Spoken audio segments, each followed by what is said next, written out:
Kessler, along with my partners Kirk Herbstreit and Lee Corso. Cold and rainy conditions, the forecast for today's game between the Texas A&M Aggies and the Demon Deacons of Wake Forest. Well, folks, we're excited to bring you what appears to be another great gridiron matchup. And here come the Demon Deacons. The Demon Deacons believe that they're the better team. Who are you taking in this one, Herbie? Texas A&M has outstanding leadership on defense, and it all starts with this young man. He gets his teammates lined up and ready to play every down. Coach, he's got them ready to go for this one. Yo, Kirk, who stole my pick? Texas A&M will be too much today. But our next game in the SEC Bowl game, I still don't know what I'm going to call it. Maybe go call it the wrap-up show, man. But anyway, man, we got our next team that participated in the bowl games. We got Texas A&M taking on Wake Forest Deacons. The Deeks come in 7-5. Dave Clawson is the head coach. The Aggies come in 7-5 also, and they had an intern coach, Jeff Banks, as intern coach. Kevin Sumlin was let go a few weeks ago to bring in Jimbo Fisher. Do I think that's a good hire? The name makes it seem like it's a good hire, but will Jimbo Fisher produce wins?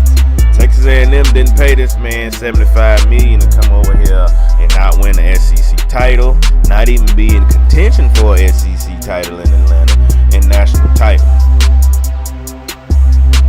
I don't think they paid that man that much money. If they did, well, shoot, let me come over there. I done played enough Madden and NCAA. I think I can coach a team to win a game. I mean, you know, I think y'all can do that.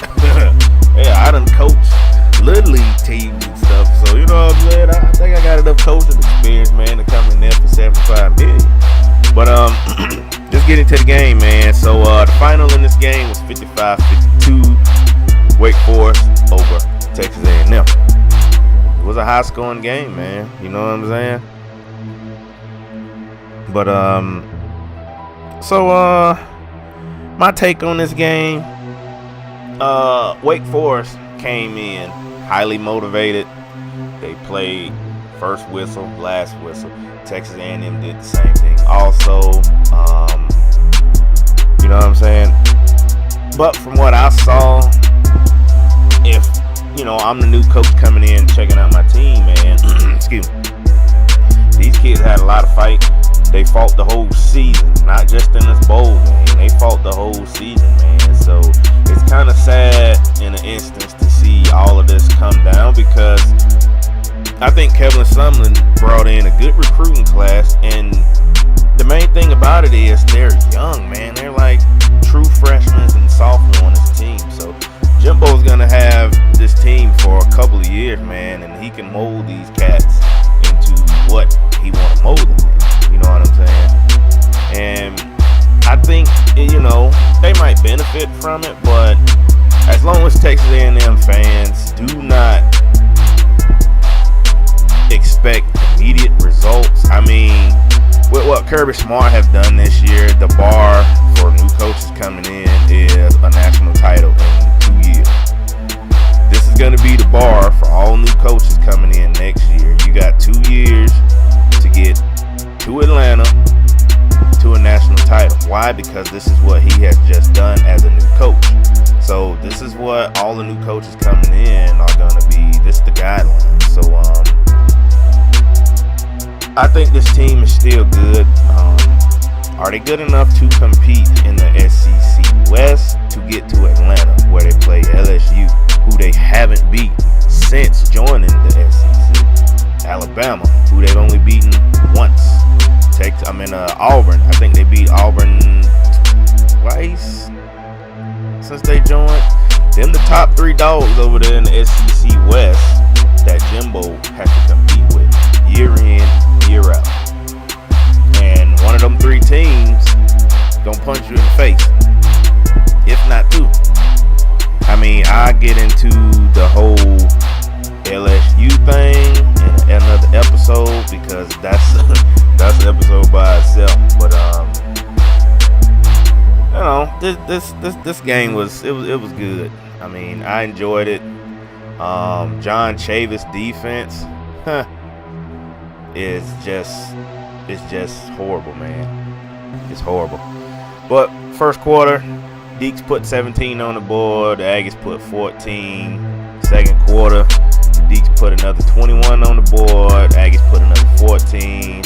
Defense showed up a little bit after halftime with adjustments, so the Deeks only scored a field goal in the third quarter, and the Aggies poured on 14 more points. Fourth quarter, I guess the adjustments stopped working, and the Deeks put 14 on the board to score 55, and the Aggies came up short by scoring 10 and leaving them 3 points on the board, man. So that was a tough break for the kids, man.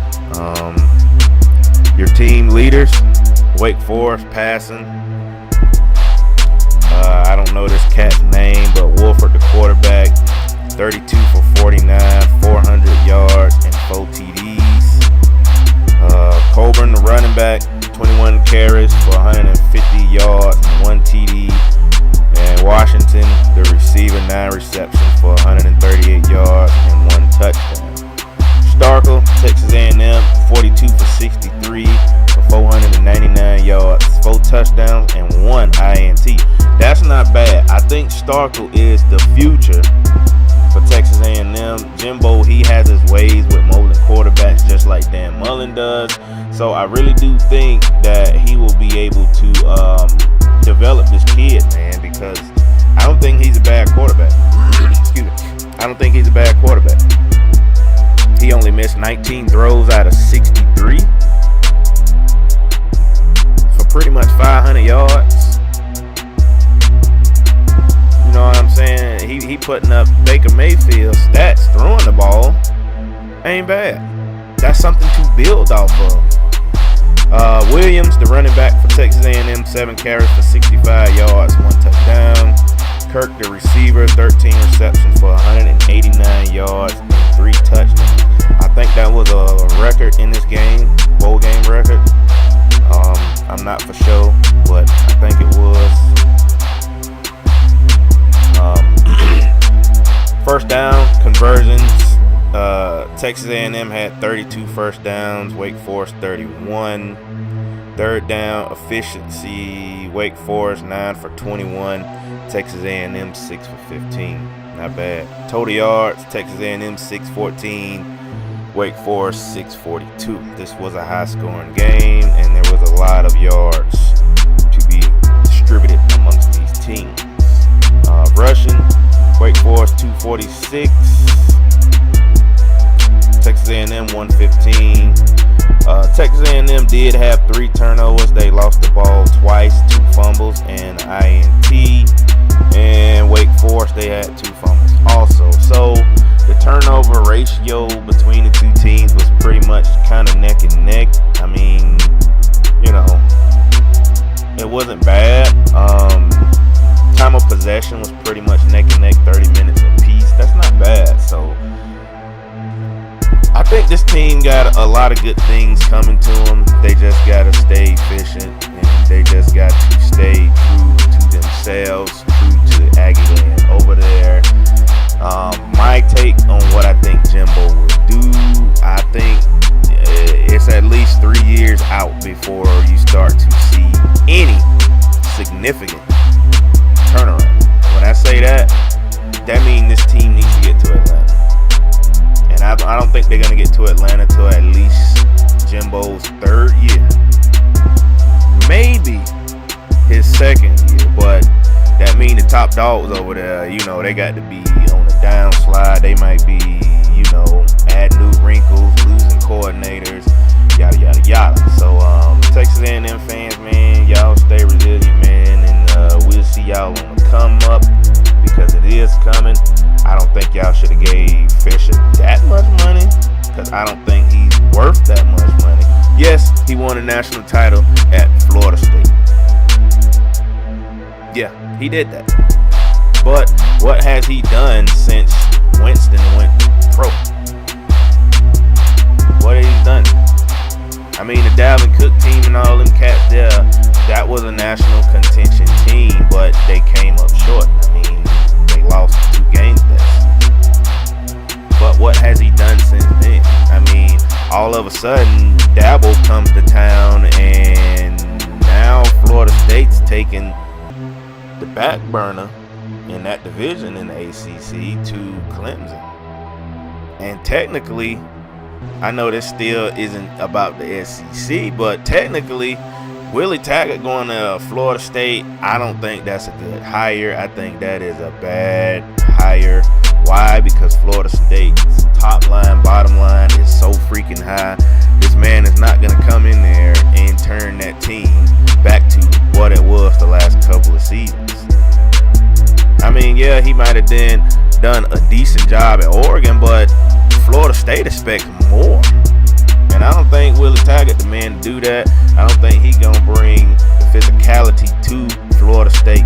Florida State is a physical team, both sides of the ball. But you've seen a few instances of that when Jimbo was there when they wasn't physical.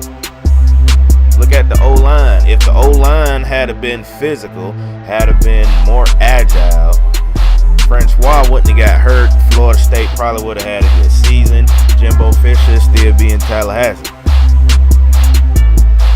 And that's just simple. He's going to have to come over to Texas A&M and do the same thing. He needs an offensive line. SEC is in the trenches. You ain't got no trench guys. You ain't got no game. You ain't got no win. That's just it. I mean, most of the line in the SEC are pushing 1,500 pounds, and that's 5 people. Your center, your 2 guards, your 2 tackles. These NFL type size-wise O-lines. Texas A&M don't have that right now. I don't know how he's going to do it. He's in a recruit talent-rich state of Texas. We'll see. But that's going to wrap this one up, man. Y'all stay tuned. And I'm going to see y'all later. Peace.